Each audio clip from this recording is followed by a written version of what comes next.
his future. I think that was a very telling comment. And when I made the comment to her, well, wasn't the army, wasn't the military his second family? She said, yes, that's how he referred to it.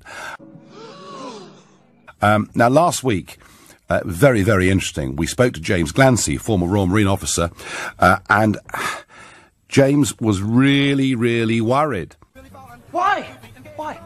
That Harry, as Captain General of the Royal Marines, and with the title His Royal Highness, would be out making money on the west coast of the USA and Canada, and that may well privatise the monarchy. And I'm joined by James Glancy now. James, good morning.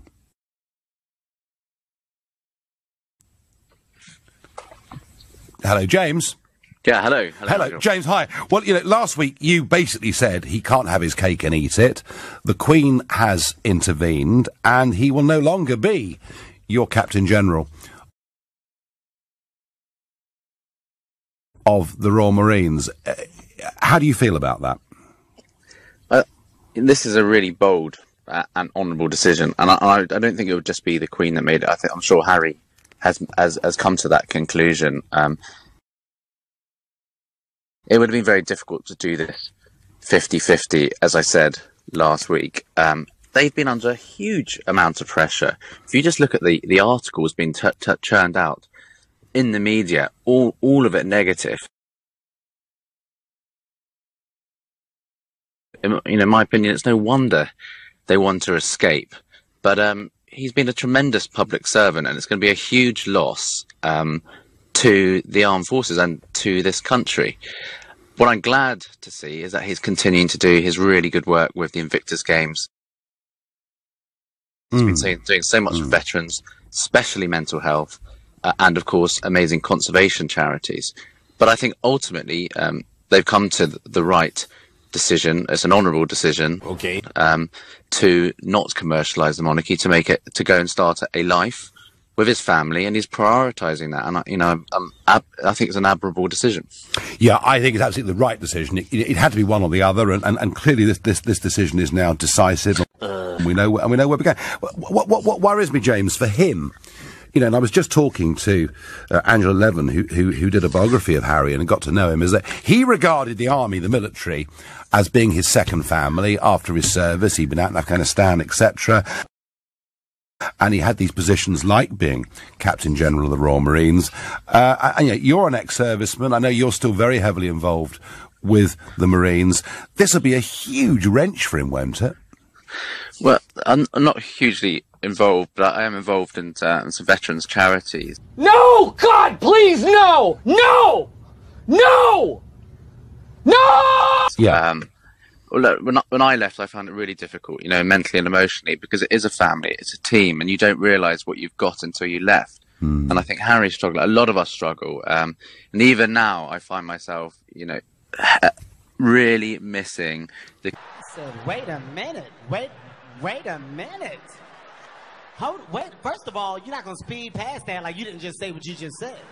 The camaraderie and the sense of purpose. And I think that's going to be very difficult. But what I'm pleased, as I said before, is that he is going to continue with Invictus. He's going to continue with mental health charities helping veterans, and that will give him a sense of purpose. Fact.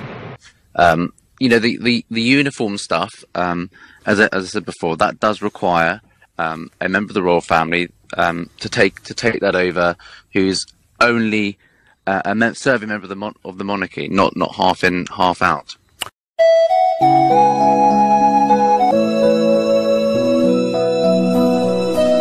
But ultimately, I think this is going to be a difficult transition. No, absolutely. James, thank you very much indeed. Well, wasn't that interesting? That was James Glancy, former Royal Marine and member of the European Parliament for another couple of weeks. Or he'd welcome people with a joke. Yes. And then you said, at least he used to. Because I don't know, but it seems to me that over the course of the last 6 months or more, he looks miserable. Wait a minute. Wait a minute. First of all, you're not going to speed past that like you didn't just say what you just said. He looks haunted. We've seen some tears in public. I mean, marriage isn't making him happy, or have I got that wrong? Who the fuck you think you talking to? Well, I don't know about the marriage not making him happy, but I don't think he feels he's making Meghan happy enough, and I think that's weighed on his mind a lot. I hope so.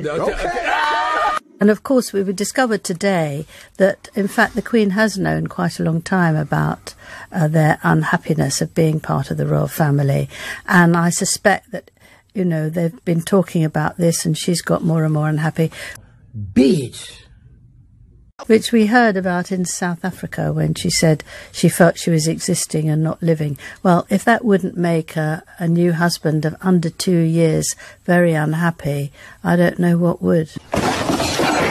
No, okay, no, I get that point. But part of it is because of it, and indeed the Queen herself, said as a result of intense media scrutiny over the last 2 years, although, of course, all the royals get intense media scrutiny. But that doesn't make sense. But very interesting, isn't it? Because if they're going to get away from media scrutiny, but to make money, they're going to be, in the Los Angeles West Coast life.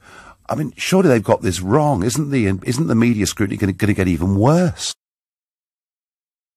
Well, that's my view, actually. At least they're going to swap it. They're going to swap it from being in the royal spotlight to being in the celebrity spotlight. Yeah. I don't think Meghan's really understood the difference between the two. Harry explained it to me in one of our conversations. Okay. And he said that if you're royal, you have to be there 24/7, and you have this sense of duty that keeps you there and drives you.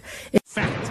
If you're a celebrity, you pick and choose who's going to do your PR, which papers you're going to talk to, and when you're going to talk to them. Harry will always be famous. In our eyes worldwide, he's hugely loved. He's second most popular royal to the Queen. And he will still be a prince in everybody's eyes. And they will...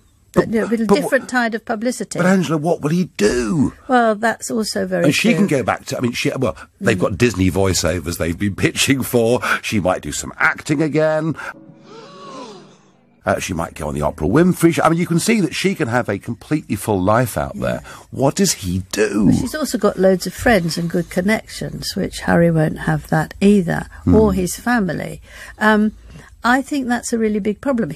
Oh my God! He's never worked in the way that you or I might think of work, and he's had lists of what he's going to do written out for him, planned months and months and months ahead.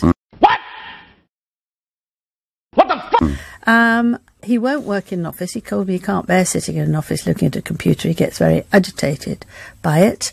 It's very, very difficult. I hope he will keep up the Invictus Games. You can do it! Charity which he's involved in, and also Tentabile, which is a charity in Africa, which is for young kids who are whose parents have died of AIDS or they are suffering from HIV.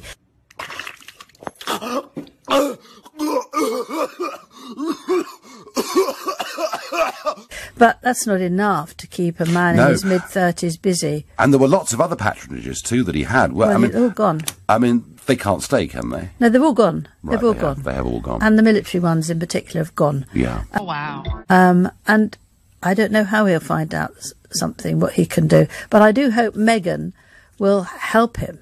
I mean, he helped her here as much as he could, not satisfactorily, within the royal family, and I hope she will help him find things, not to just trail around after her. That would be too humiliating. Yeah, and he's had a fallout with his own family. He's been forced to leave his other family, which is the army, I would suggest. He thought of it as his family, actually. Yes. He said, I think of it, we're all brothers here. That's absolutely spot on. Yeah, and served twice. He's never been happier.